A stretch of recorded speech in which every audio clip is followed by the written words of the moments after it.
Okay, it's about time I got to this. This is part 3, the final part of the build of the GTW 6410, 6420 build. Thanks for all you guys who watched the first 2 parts. This one I'm just going to finish up the details on the cab and get some of the detailed painting done. So here we are, just putting the sunshade back on, and had so much trouble putting this little piece that broke off. It was the MU cables on the rear there. Just could not get them to plug back into the 2 little holes. I got this on like 13 times speed, so that actually took me about a minute to try and put on fiddly bit. Now moving on to the Sinclair antenna on the cab, and going to manufacture my own GPS dome. So this is just a piece of styrene stock, cut it off with the hobby saw, and then sanding it flat. And yeah, once I get a little disc there, that's a nice little white disc, I'll stop that. And yeah, so now I got another thin piece of stock, just burning the end with a lighter. That's to give me a nice glue point there, just flattened it out like a mushroom. And now I'm going to glue it, or cut it off, and then use some solvent to stick those 2 pieces together. So what I'm going to end up with is kind of like a little bit of a toadstool kind of thing with a flat top. So just gluing that on now. And fiddly bits, got to use your tweezers to get them together. Another dab of glue just to make sure it's nice and tight. Another dab of solvent, sorry. Okay, now this loco actually had a patch of gray or black paint, so I just squared that off with tape and then painted it. And the rod is actually metal, so I'm painting that silver. And when I put those the antenna stands on there, I chipped some of the paint off the brass, so I'm just going over with the black paint, just filling in those areas, just making sure there's no brass shining through. Okay, got all that tidied up. Just taking some of the overflow off from under the tape. And now I've got to drill a hole in the cab roof. So I'm going to start with, I think this is a 0.5. The yellow one I think is a 0.5. And then I'm going to slowly make that hole bigger as I guarantee that I got it in the center. And eventually it'll be big enough to fit in the GPS donut. So, you know, nice way to attach it to the cab roof. It'll stay on there for good. Okay, so here I'm using a lighter just to bend some styrene. This is I think this is 0.5 millimeter styrene rod. And I'll paint it silver. What I'm making here is the conduit for the electrical cables that go through the cab roof and attach to each of the antennas on the left and right side. So just making a nice little horseshoe shape here, cut it up, cut it again, and now I got kind of a 90-degree bend to represent some pipe fittings, I guess, galvanized pipe fittings that would come through the cab roof and be fixed onto the cab roof. What do you guess? Yeah, you call it conduit. Yeah, it's conduit, basically what I'm making. So I made 4 of them, and I picked the best 2. And once the paint's dry on those guys, I'll just get them nicely cut, and we'll get them onto the cab roof. So there they are. Now, this is a piece of 6-stranded wire, and I don't know what the gauge is. It's probably 26 gauge. But what I've done is I've twisted pairs. So take 2 wires, and I just rotate them with a pair of pliers and just basically run them through your fingers just to twist them up. And what I found is it actually just adds a little bit more detail onto the wire instead of just using a regular piece of wire. It just kind of looks like the conduit or the actual cable they use for these things. So 2 little dots of what do you call it, canopy glue, and just using my tweezers there to orient those pieces of conduit. So that little black wire that I showed you all twisted up, once these conduits are dry, I'm going to be running and bending that wire to fit in between the conduit and the antenna, the end of the antenna base. Okay, so here we go. Got out my my rounded pliers just so I can get some nice rounded edges and kind of make this thing look like it's got some weight to it. So you kind of want it to droop down and sag. Yeah, so I've still got it attached to the main wire. Cut it off now. Just fitting it, making sure that it's going to look nice and kind of look like it has some weight to it when I put it on. And I'm going to attach this again with some canopy glue. And I think I did go over the conduit join with CA as well, some gel CA. so the thick stuff. Anyway, so once I get these guys in place, then I can glue them down. And the good thing about canopy glue is if you get it quickly, any kind of overspill, you'll see in the middle there, I've got some white showing through there. Any kind of overspill you can clean up with a toothpick, and it doesn't leave too much of a mess. So just scraped it off there, making sure everything's lined up properly. So yeah, only a few other details to add to the cab roof now, but what am I going to do next here? Right, okay, so using my two Winsor & Newton oils there, that was lamp black and I think that was raw sienna. Just going in and putting some of the rust over the GT. If you look at the prototype photos, you can see from the hinges likely on the doors that some of that rust is coming down. So first of all, I'm going over with a bit of a brownish tone, brownish reddish rustic tone, and then I'm going to follow up with the black just to go over that. So running this at 13 times speed, so I think I probably spent a good hour and 15 minutes doing both sides of this engine. I'll probably cover it off in about 5 minutes here. So again, what I'm doing is the black handled brush has been dipped in 70% IPA, and I kind of dilute that down to 50%, I think. And what I'm doing is just running the black brush up the cracks between the doors on the side, and then I follow immediately back with a very light mixture, lots of water, a little bit of lamp black, and just watch it flow down in the cracks. And anything that kind of gets overdone, I get it up with a Q-tip, just clean it up. And I go over these things more than once, which is probably why it took an hour and 15 minutes, I guess, is slowly kind of building up the darkness in the cracks there, in the creases. So yeah, I usually do this before bed. It's kind of relaxing to me at the end of the day. And yeah, it's just a nice way to end the day for me. So I've done all the creases. I'm going around the battery box now. I'm getting all the detail around the cab window. I get all the hatch cover, the hatches on each one of the doors. Underneath that air, the ductwork right there. Underneath there was a lot of dirt collecting, so I'm getting that. What else did I really highlight here? Along the bottom of the doors too, a lot of the dirt that does run down between the panel or between the door panels there, it does collect at the bottom. So I'm getting that. Yeah, so here I am getting the back here. Just below that step there seems to be a lot of dirt. Probably when it rains, I guess, it comes off of those fan intakes above the grills there.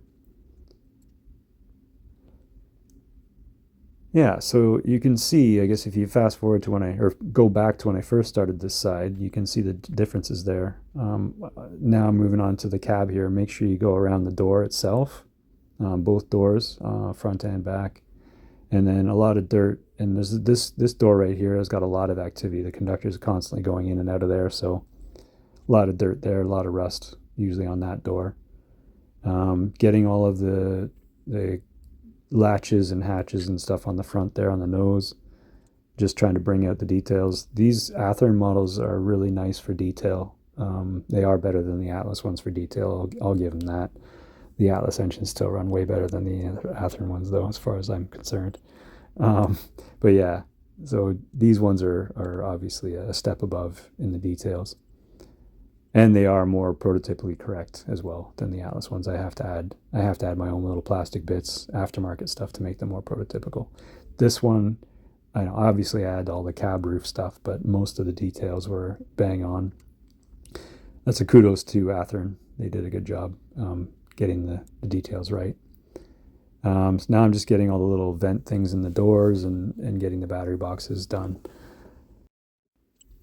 So this locomotive's already gone back to the owner. He's already taken it to a few shows in Southern Ontario, and yeah, he's pretty pleased with it, and I like that. He lets me know. A couple of the guys at the club were actually looking at it too, so that makes me feel pretty good. I always like to see my work on videos and stuff, and I guess everybody likes to see that what they've done. Guys enjoying what they've got. So I have taken a bit of a pause. I was going pretty hard for a while there. I've taken a couple weeks off. when I say a couple weeks off, I've not been really trying to get things done in a hurry, but just dibbling around with a couple locomotives. I got a GP38 under the works, and I've also got a Bachmann 50 or 45 tonner in the works as well. You may have seen those posts I've done. So I'll try and get those done. I've also got Atlas C424 to do completely. New paint job, new electronics, and yeah, so I'm going to switch that one from CN to another Ottawa Central unit. So I hope to start that soon and get that going, and I'll record that as well and show you guys what I'm doing there. So I've been getting out doing a lot of mountain biking lately too, and that's another thing that's kind of probably going to take over my summer. So I will be slowing down with my production in here. I find that I don't do much modeling in the summertime, and I think most of you guys are probably the same way. So yeah, I'll try and keep some fairly steady pace going here, but I won't be putting out 2 videos a week, that's for sure. So hopefully you guys understand that and stick with me. So the rear of the locomotives usually get neglected. Not much happens on the back here, but just doing a little bit of tidy up here and making some things pop. I have gone over and done the rear pilot and added some of the safety striping on the back. The first one of these GTs I did, I actually put ditch lights on the rear, and I think this is the third one I've done, and actually realized that there are no ditch lights from the prototype. Anyway, so here I am trying to rust up the sunshade. This one was a 3-step process, I think. So right now I'm hitting with the light orange, and that's going to be the base for the rust.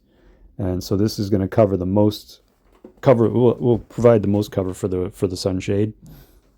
And then once that's dry, I darken up the orange a little bit, and then I go over that and just I make sure not to go all the way to the edge with this one, and I leave a little bit of the other orange around the perimeter just to show the fresh rust around the edge. And then I let this dry, and then I darken the orange again, and I go in and do the interior. So that's like 3 shades of orange, and it really does add some depth to the rust. And I'm just following the photographs, try and match them as best I can with the where the rust is actually occurring on this shade. And the last 2 bits of detail here I finally got in the mail. So that's my 5 chime horn there, and my prototypical air conditioner that I bought. So just painting the horn black as per prototype, and then I've got to drill a hole. And one thing I do want to mention about drilling a hole in this completed engine is right below where I'm drilling is the decoder buddy and possibly the decoder. So you don't want to drill into the decoder or the decoder buddy. So just be very careful about how you press when you drill. Basically, don't want to press too hard and have that drill bit go slamming into your board, possibly damaging it. So I got the horn in now. And what am I doing here?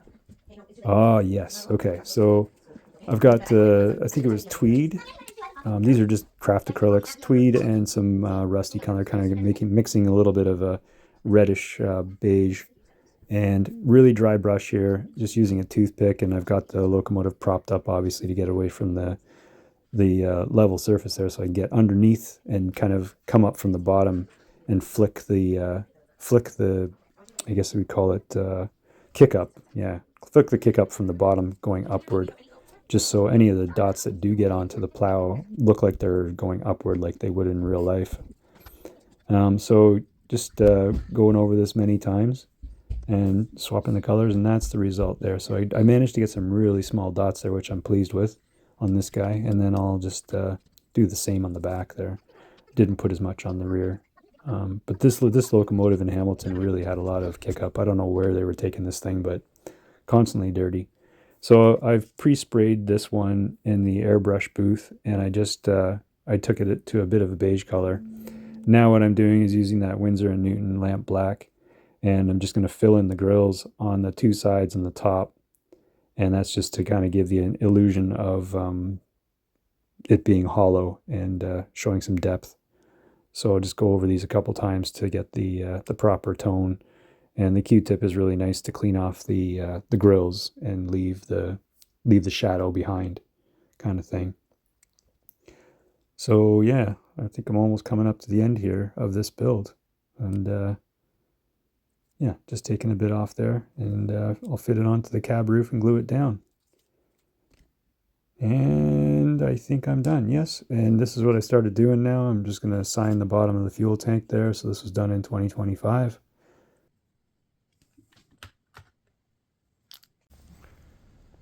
Okay, just to finish up with the GT build, there's something I don't often get to do is showing the before and after. Quite simply, right in front of you, I actually have two of these engines. So this first one, obviously in the front, is untouched, and the one in the back is the one that you guys have been watching recently. So yeah, I'll just give you a bit of an overview of the changes. Probably you can see most of them. So 6410 came with a little bit of cab roof stuff that got taken off. And this one, the one in front, obviously the all-weather window is gone. This is how I bought it. I guess the guy took it off before he sold it to me. Anyway, I'll just give you a quick run through of some of the changes. The horn has been replaced. There's a 3-chime horn that comes with the original 6410, so I bought a 5-chime for the other one. You know, cat's out of the bag, I guess, you guys. This is supposed to be 6420. But the guy didn't really care about the number, so I just left it. Sorry, the one in the back is supposed to be 6420. Anyway, so other changes, obviously a ton of roof stuff going on the one I modeled. It's got the antenna arrays, the air conditioner, the Sinclair antenna, GPS antenna, etc., and the 2 beacons, of course.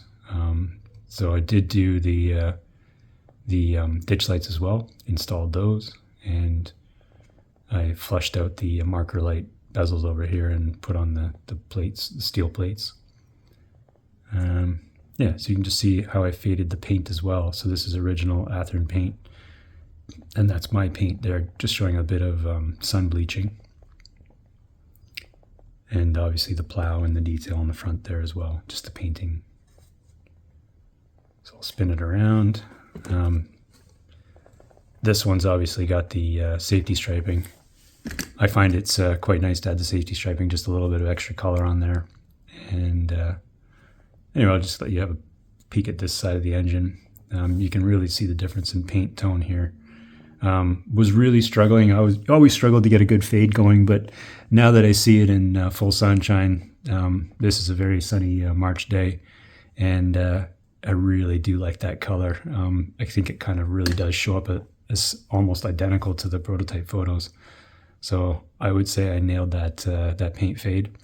Gonna toot my own horn on that one now that I see it in the sunshine. It looks fantastic.